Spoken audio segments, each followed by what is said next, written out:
बोलिए गोविंद भगवान की जय।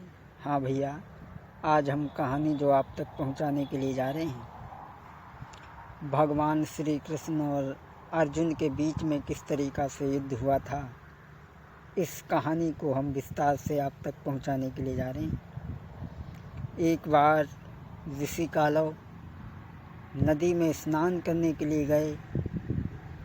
सूर्य को जल देते समय उसी समय गंधर्व चित्ररथ आकाश मार्ग से होकर के गुजर रहा था, तो उसकी थूकी हुई पीक ऋषि कालव के अंजलि में जा गिरी, जिसे देख करके ऋषि को बड़ा क्रोध आया और गंधर्व चित्ररथ को श्राप देने को तैयार हुए। फिर उन्होंने सोचा कि मेरी तपस्या नष्ट हो जाएगी अगर मैं इसे श्राप देता हूँ। ऋषि उसी क्रोध में भरे हुए चल दिए भगवान श्री कृष्ण के पास में। ऋषि क्रोध में भरे हुए भाई श्री कृष्ण के पास में आए हैं। जो कछु बीती घटना वहाँ पर सब कही के हाल सुनायो है। ऋषि कालों ने श्री कृष्ण से पूरी बात तो सुनाई, तो भगवान कृष्ण ने गंधर्व चित्ररथ को वध करने का संकल्प लिया। इस संकल्प को जब चित्ररथ ने सुना तो वह बड़ा दुखी हुआ। उसी समय नारद बाबा ने सुना कि चित्ररथ का वध करने के लिए भगवान श्री कृष्ण ने संकल्प किया है, तो नारद बाबा चित्ररथ के पास में पहुँचे। जैसे ही चित्ररथ ने जो ही नारद बाबा को देखो, चरणन में गिरो वो बहराई है। मोई राह बतइयो तुम कोई कैसे अब हम अरे बची पावे। गंधर्व नारद बाबा के चरणों में गिर पड़ा, कहने लगा प्रभु कोई राह बताओ। नारद बाबा कहने लगे ठीक है, अगर अर्जुन की पत्नी सुभद्रा तुम्हारे प्राणों का बचाने का अगर वचन दे दे तो तुम्हारे प्राण बच सकते हैं।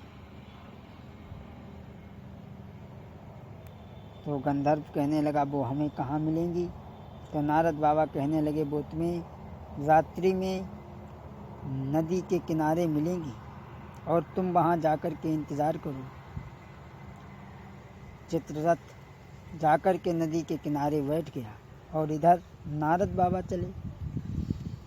हाथ में बीड़ा लेके नारद चली भय आगे आजू। हाथ बीड़ा लेके नारद चली भय आगे आजू।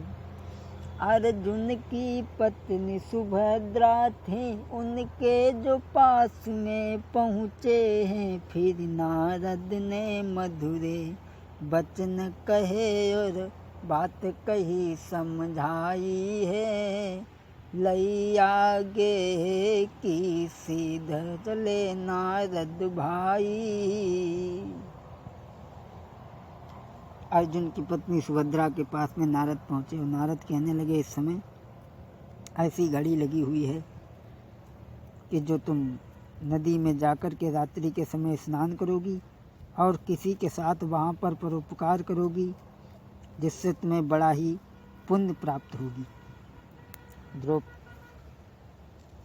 ये बात सुनकर के सुभद्रा अपनी सहेलियों को साथ में लेकर के चली, नदी पे पहुँची तो वहाँ देखा कि चित्ररथ रो रहा है बैठा बैठा। सुभद्रा को देख करके और ज़ोर ज़ोर से रोने लगा। सुभद्रा ने कहा कि क्यों ना इसकी मदद की जाए, दुखी प्राणी है, कुछ पुण्य कमा ली जाए। नारद बाबा की बात याद आ गई। तो आज पूरी कहानी चित्ररथ ने जब कह सुनाई तो सुभद्रा ने कहा तुम चिंता मत करो, मैं संकल्प करती हूँ तुम्हारे प्राण बचाने का। और इधर नारद बाबा चले। नारद के तो चैन नहीं आउट, यहीं की हों कतर हाथ। नारद बाबा चले अर्जुन के पास और कहने लगे, अर्जुन, तुम्हारे मित्र कृष्ण ने चित्ररथ का वध करने का संकल्प किया है और तुम्हारी पत्नी सुभद्रा ने, उनकी बहन ने उसके प्राण बचाने का संकल्प लिया है। तो वो चित्ररथ को लेकर के सुभद्रा अर्जुन के पास में आई और सारी कहानी कह सुनाई कि मैंने संकल्प लिया है उनके प्राणों को बचाने का। नारद बाबा ओहनों से चले, भगवान श्री कृष्ण के पास में पहुँचे और कहा, जिसे तुमने मारने का संकल्प किया है उसकी रक्षा स्वयं अर्जुन कर रहे हैं। ये बात सुनकर के रथ सजा लिया। इधर से पांडवों की सेना, उधर से भगवान श्री कृष्ण की सेना, घमासान युद्ध हुआ। भगवान कृष्ण के बाण, अर्जुन के बाण बरोबर चले, काफ़ी समय तक युद्ध हुआ। इधर भगवान श्री कृष्ण ने सुदर्शन चक्र को छोड़ा चित्ररथ का वध करने के लिए, उधर अर्जुन ने बाण छोड़ा। दोनों आकाश में जाकर के टकराने लगे। पृथ्वी पर महाप्रलय सी आने लगी। उसी समय भगवान शंकर प्रकट हुए। भगवान श्री कृष्ण से कहा, हे कृष्ण, भक्तों के बात के ऊपर भगवान अपना प्रण भूल जाया करते हैं, इसलिए तुम भूल जाओ। अर्जुन को समझाया। इस तरीक़ा से चित्ररथ ने भगवान श्री कृष्ण से माफ़ी मांग करके, विनती करके अपने प्राणों को बचा लिया। क्षमा करें। बोलिए गोविंद भगवान की जय।